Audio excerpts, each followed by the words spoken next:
Assalamualaikum warahmatullahi wabarakatuh. Apa kabar teman-teman semuanya? Semoga tetap sehat walafiat. Dan akhirnya kita bertemu kembali setelah kemarin teman-teman semuanya menikmati waktu liburan sekolah di semester genap. Dan semoga hasil rapot teman-teman semuanya bagus dan membuat bangga orang tua dari teman-teman semuanya. Oke, di kesempatan hari ini insya Allah kita akan sama-sama belajar mungkin lebih ke mengingat kembali materi pecahan yang teman-teman sudah dapatkan di kelas 3 dan di kelas 4. Kelas 3 mungkin di semester akhir, dan di kelas 4 kalau teman-teman masih ingat materi pecahan itu didapat di semester 1. Pada hari ini insya Allah kita akan belajar tentang bagaimana menyamakan penyebut dari suatu pecahan yang ternyata penyebutnya berbeda. Kemudian setelah itu, jika teman-teman sudah paham dengan bagaimana cara menyamakan penyebut dari suatu pecahan, kita bisa belajar dengan menjumlahkan pecahan dengan penyebut yang berbeda dan mengurangi pecahan dengan penyebut yang berbeda. Tapi sebelum itu, menurut teman-teman, manfaat kita belajar pecahan itu sebenarnya untuk apa ya? Sebenarnya satu situasi yang sering kita temui, yang mungkin teman-teman nggak sadar gitu bahwa kita itu sedang belajar pecahan, itu ketika teman-teman membeli pizza. Nah, pizza itu biasanya sudah terbagi menjadi beberapa potongan. Nah, dari situ sebenarnya teman-teman sudah menerapkan konsep pecahan. Atau kalau dari hukum Islam, biasanya pecahan bisa digunakan untuk menghitung warisan. Misalnya, kalau untuk laki-laki warisannya 2/3, kemudian untuk perempuan 1/3.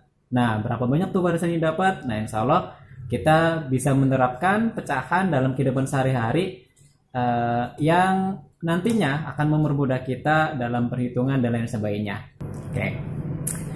Lalu sebenarnya nilai apa sih yang terkandung ketika kita sudah belajar tentang konsep pecahan? Nah, di sini Bapak dan teman-teman guru semuanya ingin mengajak teman-teman semua untuk bisa menerapkan sikap adil dalam kehidupan sehari-hari.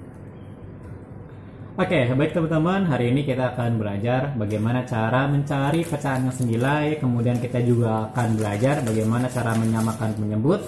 Setelah kita melewati dua proses tersebut, kita akan belajar bagaimana cara menjumlahkan dan mengurangi suatu pecahan. Sebenarnya materi ini sudah teman-teman dapatkan di kelas 3 akhir atau mungkin di kelas 4 semester 1. Insya Allah teman-teman sudah dapat materi ini. Dan hari ini kita akan mengingat kembali bagaimana cara mencari pecahan yang senilai, kemudian menyamakan penyebut, menjumlahkan, dan mengurangkan. Nah, soalnya adalah pecahan yang senilai dengan 2/5 adalah dari ketik.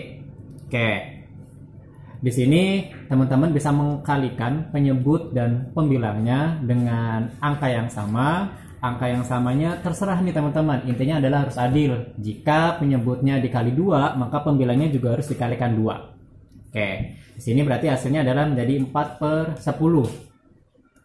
Jadi, ketika ada soal isian yang bentuknya mencari pecahan yang senilai, harusnya jawaban dari teman-teman semuanya berbeda-beda karena bukan pilihan ganda, ya. Kemudian jika teman-teman mengkalikan penyebutnya dengan angka 3, maka pembilangnya pun harus dikalikan dengan angka 3. Maka disinilah teman-teman belajar adil. Kalau yang bawah dikali 3, maka yang atas pun dikali dengan 3. Maka hasilnya menjadi 6/15. Begitu juga jika teman-teman dikalikan dengan 4. Hasilnya menjadi 8/20. Dan kalau dikalikan dengan 5, maka hasilnya menjadi 10/25. Gampang kan? Nah, setelah ini kita akan belajar bagaimana cara menyamakan penyebut dari suatu pecahan. Ya. Samakanlah penyebut dari 2/6 dan 1/4. Nah, 2/6 dan 1/4, langkah awalnya sebenarnya kita harus mencari KPK dari kedua penyebut tersebut. Di sini angkanya ada 6 dan 4. Kalau teman-teman lupa bagaimana cara mencari KPK, teman-teman tinggal menuliskan 6, kemudian dilanjutkan dengan kelipatannya. Di sini 6, ada 6, 12, 18, 24, 30, dan seterusnya. Begitu juga dengan 4. Diawali dengan 4, 8, 12, 16, 20, 24, 28, dan seterusnya. Nah, karena fokus kita di sini adalah mencari KPK, maka kita mencari kelipatan 6 dan 4 yang sama, yang ketemunya di awal, yaitu angka 12. Berarti KPK dari 4 dan 6 adalah 12. Setelah ketemu KPK ini, kita gunakan untuk menyamakan penyebutnya. Sehingga didapat yang 6 jadi 12, maka 6 dikali 2, maka yang atas pun harus sama, harus adil dikalikan dengan 2. Kemudian 4 jadi 12 dikali 3, maka pembilangnya pun harus dikali 3, maka menjadi 1 kali 3. Dan hasilnya menjadi 4 per 12 dan 3 per 12. Atau cara yang lainnya, jika bentuk soalnya isian, teman-teman bisa langsung mengkalikan penyebutnya tanpa mencari KPK-nya.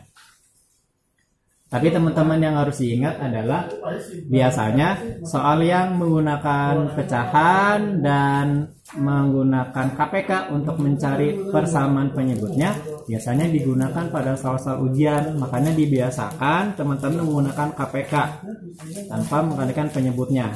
Tapi jika soal sebut terbuka, seperti contoh soal uraian ataupun isian, teman-teman boleh mengkalikan penyebutnya. Asalkan di soal tersebut tidak ada ketentuan bahwa pecahan yang dihasilkan adalah pecahan yang terkecil. Maka teman-teman boleh dengan cara yang kedua, yaitu mengalihkan penyebutnya. Contohnya seperti ini, 2 per 6 dan 1 per 4. Penyebutnya ada 6 dan 4. Maka jika kita kalikan 6 dikali 4 dan 6 kali 4, maka yang atas 2-nya dikali 4, kemudian yang 1 per 4, yang satunya dikali 6 menjadi 1 kali 6. Maka hasilnya 8 per 24 dan 6 per 24.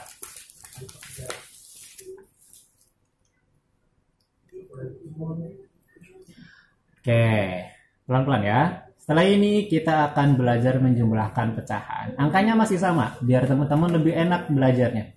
Seperti ini, hasil dari 2 per 6 ditambah 1 per 4 adalah titik-titik.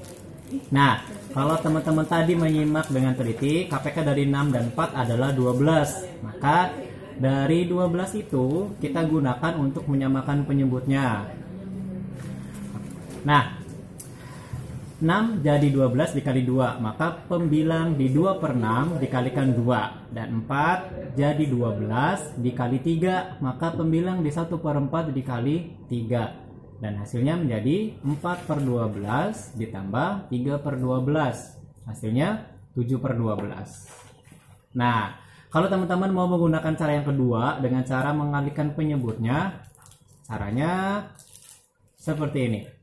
Dari 2 per 6 ditambah 1 per 4, karena penyebutnya 6 dan 4, maka tinggal dikalikan 6 dikali 4. Maka yang atas pun harus sama, harus adil. Maka pembilang di 2 per 6 juga dikalikan 4, dan pembilang di 1 per 4 juga harus dikalikan 6. Hasilnya menjadi 8 per 24 ditambah 6 per 24. Hasilnya 14 per 24. Catatan ya, catatan untuk teman-teman yang menggunakan cara yang kedua, silakan bisa digunakan di soal uraian dengan ketentuan tidak ada syarat bahwa jawaban yang diminta oleh gurunya adalah pecahan yang paling sederhana. Jadi boleh pakai cara yang kedua ya. Tapi kalau untuk pilihan ganda, silakan menggunakan cara yang pertama atau dengan cara mencari KPK dari penyebut suatu pecahan. Oke, setelah ini kita belajar bagaimana cara mengurangkan suatu pecahan dengan penyebut yang berbeda. Angkanya masih sama, tujuannya biar teman-teman lebih nyaman untuk mengikuti caranya. Di sini ada 2 per 6 dikurangi 1 per 4. Caranya masih sama, kita mencari KPK dari 6 dan 4. Tadi kita sudah mencari bersama, KPK-nya adalah 12. Maka didapat 4 per 12 dikurangi 3 per 12. Hasilnya 1 per 12. Kemudian dengan cara yang kedua, mengalihkan penyebutnya, maka didapat 8 per 24 dikurangi 6 per 24. Hasilnya 2 per 24. Atau nanti kalau kita sudah cukup paham dengan pecahan, teman-teman juga akan belajar bagaimana cara menyederhanakan pecahan. Oke, cukup. untuk pertemuan pada hari ini intinya adalah dari belajar pecahan seharusnya kita bisa bersikap adil ya tentang beberapa hal atau tentang barang-barang atau makanan yang kita punya jika kita ingin berbagi dengan teman-teman kita semuanya. Intinya sebenarnya konsep pecahan sudah hampir kita lakukan di setiap harinya, cuma mungkin kadang teman-teman tuh nggak ngeh bahwa ternyata kita sedang belajar pecahan gitu. Oke, terima kasih, ketemu lagi di video berikutnya. Share dan beri komentar dari masukan teman-teman semuanya. Semoga video ini bermanfaat dan Mas tetap semangat untuk membuat video pembelajaran berikutnya. Assalamualaikum warahmatullahi wabarakatuh.